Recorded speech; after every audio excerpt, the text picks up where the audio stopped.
আপনার রসুন 50% নেমে গেছে, এই রসুনে প্রয়োগ করলে কিন্তু আপনার রসুনটা একদম ফেটে যেতে পারে। 100% গ্যারান্টি এই রসুনটা ফেটে যাবে। আসসালামু আলাইকুম বন্ধুরা, আজকে আমরা জানবো আপনারা কীভাবে রসুনের ফলন বৃদ্ধি করবেন বা রসুন বৃদ্ধি করবেন। তো আজকে আমরা সেটাই জানবো। তো এই যে দেখেন রসুনটা, এটা কিন্তু আর কি বালুতে লাগানো হয়েছে। দেখেন রসুনটা কিন্তু এখনও মানে গুটি চলে আসছে। তো এটাই কিন্তু সঠিক সময় আপনাকে একটা ট্যাবলেটের নাম বলবো, সেই ট্যাবলেটটা যদি আপনারা প্রয়োগ করতে পারেন তাহলে কিন্তু আপনাদের রসুনটা ফলাফল আপনারা আরও বৃদ্ধি করতে পারবেন এবং আরও বেশি লাভবান হতে পারবেন।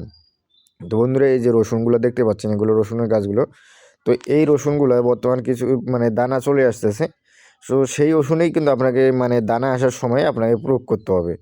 তো প্রয়োগ করলেই কিন্তু আপনারা সঠিক ফলাফলটা পাবেন। যে এই গাছগুলো দেখেন, এই গাছগুলো আপনারা তুলে দেখবেন যে আপনার রসুনটা যদি 50% নেমে আসে তাহলে কিন্তু প্রয়োগ করা যাবে না।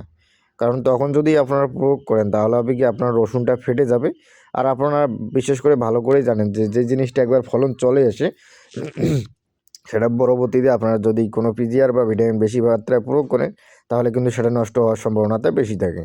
তো এই ক্ষেত্রে আপনাকে রসুন বৃদ্ধি করার জন্য আপনাকে খেয়াল রাখতে হবে যাতে গুটি আসতেছে বা গুটি আসার আগেও প্রয়োগ করা যায়। কিন্তু আপনার গুটি বড় হয়ে যাচ্ছে তখন প্রয়োগ করা যাবে না। এই যে রসুনটা দেখছেন, এই রসুনটা কিন্তু কেবল গুটি চলে আসছে। তো এই রসুনে প্রয়োগ করা এটা সঠিক সময়। তো এই সময় আপনার রসুনটা যদি এই মানে ট্যাবলেটটা প্রয়োগ করতে পারেন, তো এই ট্যাবলেটটা একবার প্রয়োগে কিন্তু আপনার কাজটা হয়ে যাবে। তো ট্যাবলেটটার নামটা হচ্ছে ভাই, যে ট্যাবলেটটার নাম হচ্ছে জীবন্ত প্লাস। তো এটা মূলত আপনারা কীটনাশকের দোকানে গেলেই আপনারা পেয়ে যাবেন। তো এই জীবন্ত প্লাস এই ট্যাবলেটটা আপনাদের প্রয়োগের সঠিক সময় হচ্ছে আপনার রসুন যখন মানে দানা গুটি চলে আসতেছে বা গুটি আসে নাই এমন সময়। তো এই যে দেখেন এই রসুনটা কেবল গুটি আসতেছে এমন সময় আপনারা যদি প্রয়োগ করেন তাহলে কিন্তু দেখবেন যে আপনারা সঠিক ফলাফল পাচ্ছেন।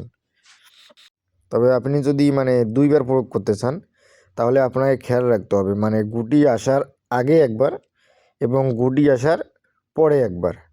মূলত আপনার গুটিগুলো যখন আপনার মানে বড় মানে দানা চলে আসেনি একদম পুরোপুরি, তখন আপনারা প্রয়োগ করতে পারবেন। যদি আপনার রসুন মানে অর্ধেক বা 50% মানে দানা চলে আসছে মানে রসুন হওয়ার সময় চলে আসছে, তখন কিন্তু প্রয়োগ করবেন না, ভুলেও এই কাজটা করা যাবে না।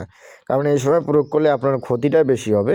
কারণ এই সময় রসুনটা আপনার গ্রোথটা পুরোপুরি চলে আসছে, শুধু মানে পুরা হওয়ার মতো একটা সময় দরকার। তো এই ক্ষেত্রে প্রয়োগ করলে সমস্যাটা হবে কি আপনার রসুনটা ফেটে যাবে, এতে করে আপনার ক্ষতিটা বেশি হবে। তো এই দিকটা খেয়াল রেখে আপনাকে ওষুধে এই ট্যাবলেটটা প্রয়োগ করতে হবে। তো এর ট্যাবলেটটা না আবারও বলতেছি, এটা হচ্ছে জীবন্ত প্লাস, যেটা আপনারা কীটনাশকের দোকানেই যোগাযোগ করলেই পেয়ে যাবেন। তো বন্ধুরা, এটা নিয়ম নীতি মেনেই আপনারা ওষুধের প্রয়োগ করবেন, কারণ এটা মাত্রা অতিরিক্ত বা কম বেশি হলেই কিন্তু আপনাদের মানে ক্ষতি হতে পারে। তো অনেকে যদি আপনারা ওষুধ বৃদ্ধি করতে চান তাহলে এটা করতে পারেন। তো বন্ধুরা, আজকে এই পর্যন্তই। সবাই ভালো থাকবেন। আসসালামু আলাইকুম।